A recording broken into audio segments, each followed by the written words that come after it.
Good evening and welcome to our usual Wednesday night book study. We are here at New Covenant House. We are currently studying Christian Anarchism by Alexander Christianopoulos. It started as his doctoral thesis.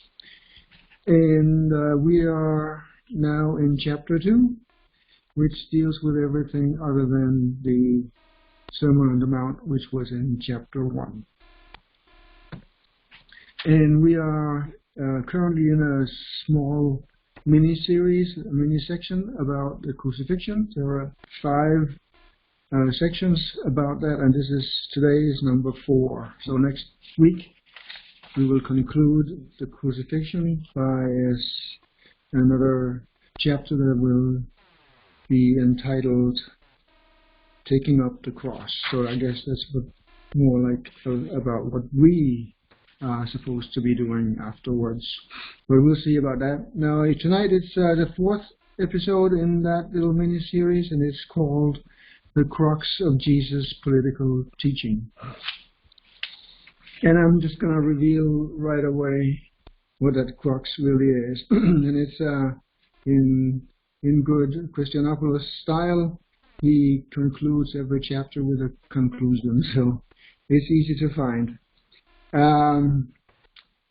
So he says at the end here, it is a contrast between love and violence, between goodness and evil, and an appeal to humanity for it to reject the use of political methods that are violent and coercive. So to make it short, the crux is to reject the use of political methods that are violent and coercive by embracing love and forgiveness instead, and to the very end. So the crux of Jesus' political teaching is to abandon violence and coerciveness and replace it with love and forgiveness. So this is a very short chapter, and as usual, it's packed with stuff, so we're just going to read most of it. I've noticed a couple of times here in chapter 2, he doesn't develop every idea fully, and if he did that, the volume would explode to a tremendous size, and I can understand that he needs to keep it short. So that is why it's so concentrated and packed with information in every sentence, basically. But that's good. We can move along pretty quickly then. So here in this part, he says, and this is now Myers speaking. We've been meeting him several times before.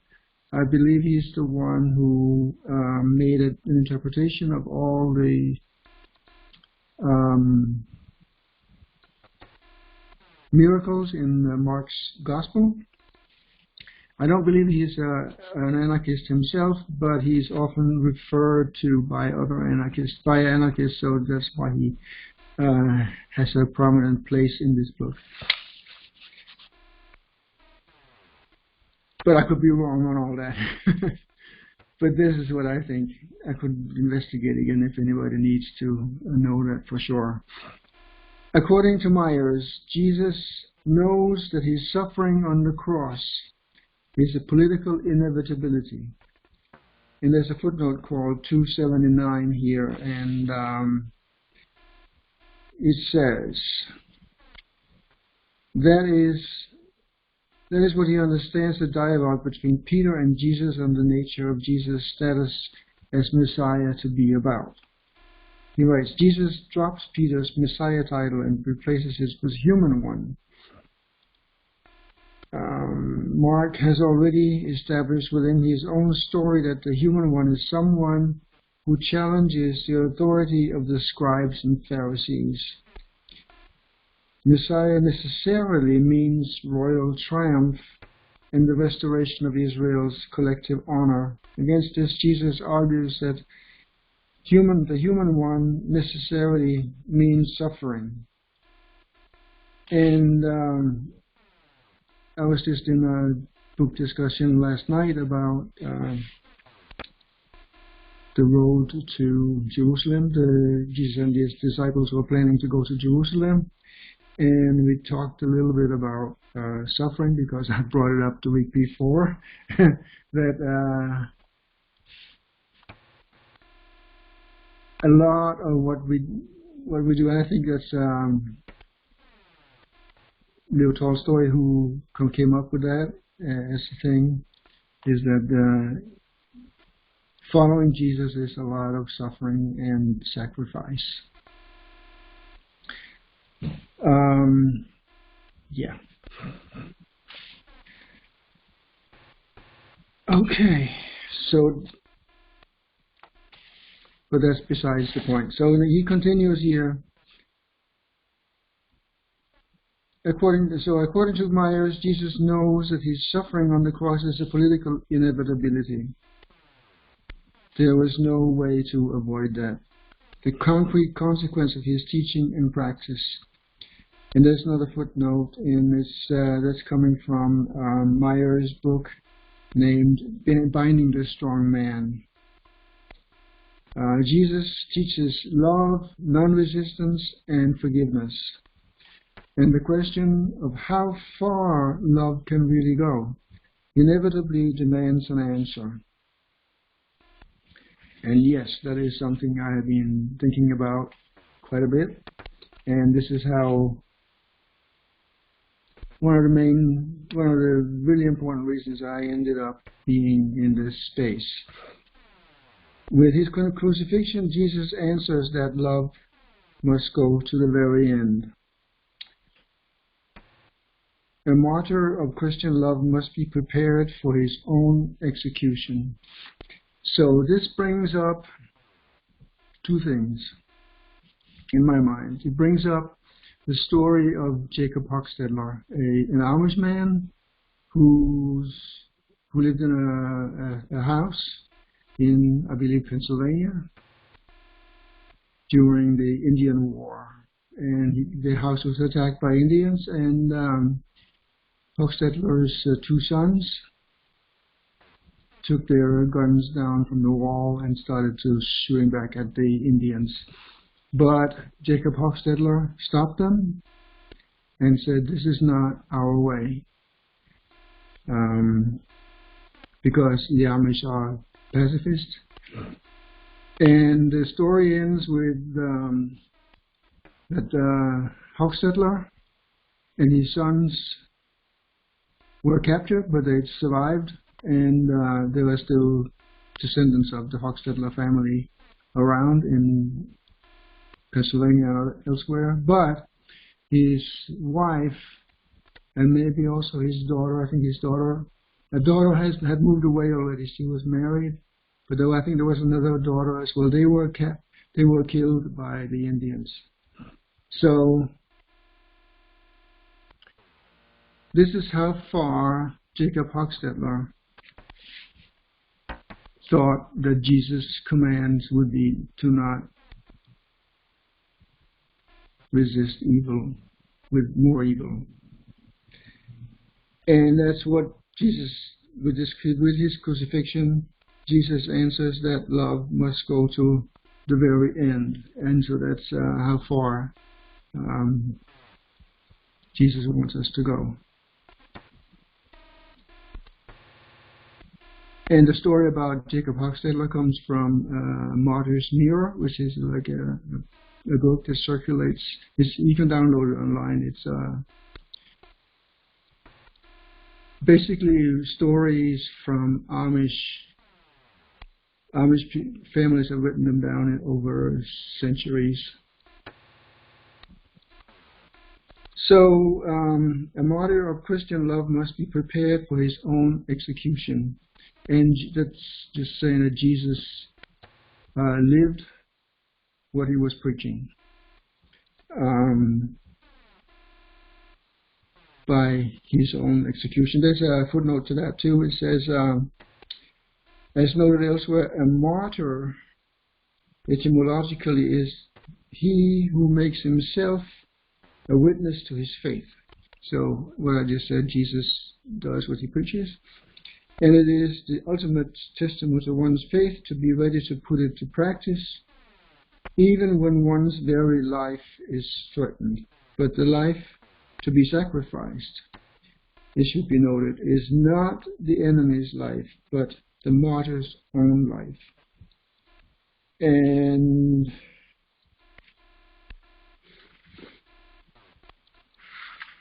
I believe that comes from Christianopoulos' other books, Turning the Other Cheek to Terrorism, Reflections on the Contemporary Significance of Leo Tolstoy's exegesis of the Sermon on the Mount, Politics and Religion.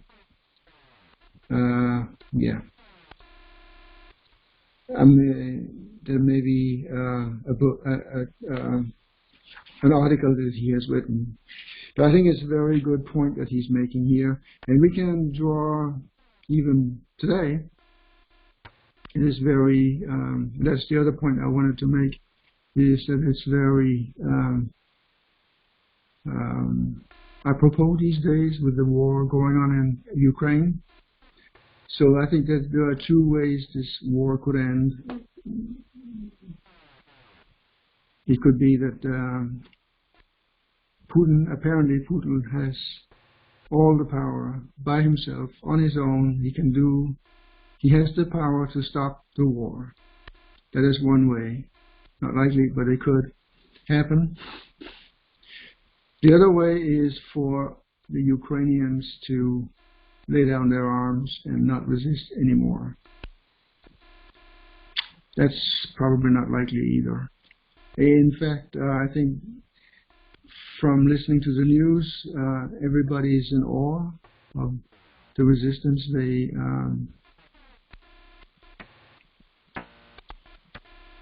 exhibit in defending their country. So I don't know. This it's not. It doesn't seem like the way Jesus would have counseled any of these leaders in this world. So anyway, and the other, shall we say, prophet or anarchist writer is Andrews. We met him before in the Plan B book study we had last year, I believe. And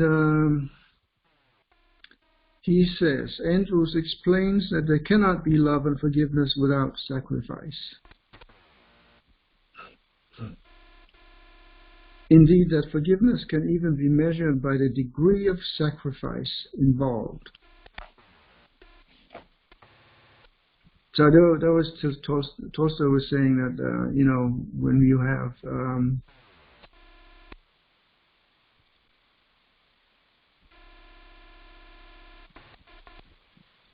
when you are getting attacked, it can be verbally, it can be physically, then you should not resist, but respond appropriately. And it involves letting go, forgiveness, and loving your enemy, which is very hard to do. So that's why he's saying it involves sacrifice. And Andrews here agrees with that. Furthermore, he quotes the words of Gail Weber. I have no idea who Gail Weber is, but we can look that up if anybody is interested in knowing, who says that the only way to conquer evil is to let it be smothered within a willing, living human being. And I think that's a very important sentence, because we've heard before, you do not resist evil, but you turn the other cheek, and that stops the violence all by itself. That's why I said that if the Ukrainian people were to stop fighting, then the war would end. The outcome may not be what the Ukrainians like, but it would end the war and the killing. When it is absorbed there, and that means in a willing, living human being, when it is absorbed there like a spear into one's heart, it loses its power and goes no further. So, and then that's what I just said. that if you turn the other cheek instead of retaliating with more violence, then it goes no further. That stops the violence. On the cross, Jesus absorbed our evil, argues Andrews, and the cycle of violence stopped there and then. And I don't know, it did for Jesus, but did it stop for everybody else? I mean, crucifixions were pretty much a daily occurrence in Jerusalem at the time, apparently. That's what I'm told. This was not a special case. This was happening all the time. Jesus could have saved himself, but he chose not to, because he was more concerned about saving the people ridiculing him than he was about saving himself. And that's Andrew speaking here.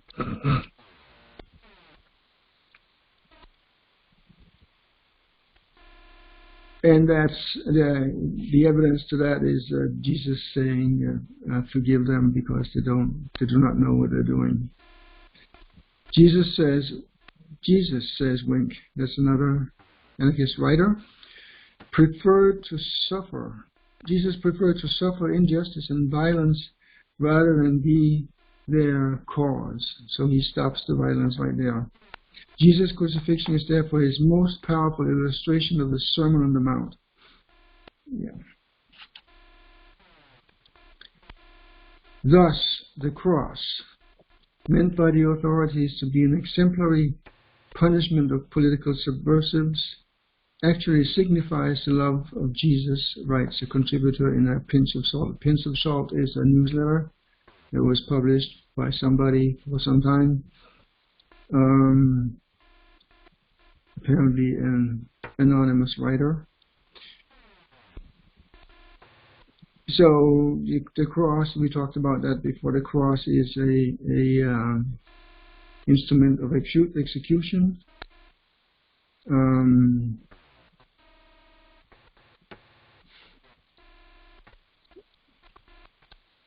But the cross actually signifies the love of Jesus, he says. Though through it, Jesus conquered the violence and hatred of this world, not by using that very violence, but by a greater power, the power of love. So he stopped this again. He stops it right there. And as in the footnote, is 288. Charlie, the love of Jesus. I do not know Charlie. I don't think we've met him before, but he's a writer apparently. But I think it's a very good way of saying it. So let's do that again. Jesus conquered the violence and hatred of this world, not by using that very violence, but by a greater power, the power of love. And I think we need more of that. Jesus' martyrdom on the cross, we remember being a martyr is to accept one's own death and not the enemy. Jesus' martyrdom in the cross is a supreme exhibition of love, and as such, for Andrews, it lights a beacon for compassion. In Wogerman's words, I do not know who Wogerman is either. In Wogerman's words, the cross is therefore both a maximal expression of human evil, the willingness of one who embodied the goodness of God, and the maximal expression of that goodness itself. So the cross is therefore a maximal expression of human evil and a maximal expression of that goodness embodied in the goodness of God. It is this contrast, and I think we've seen a lot of contrasts in this altogether, and that's really a significant word when we're talking about Jesus' life in a lot of ways. It is a contrast between love and violence, between goodness and evil, an appeal to humanity for it to reject the use of political methods that are violent and coercive by embracing love and forgiveness instead, and to the very end. So that's where we started with the crux of the political significance of Jesus' death. To reject the use of violence and being coercive, by embracing love and forgiveness instead, and crucially, to the very end. So there is no middle ground. There is only death or love, basically. So that's the end of that little chapter. Next week will be the end of a little exhibition on the Crucifixion, and it's titled Taking Up the Cross, and I look forward to that one, and I look forward to seeing you again here next week, same time,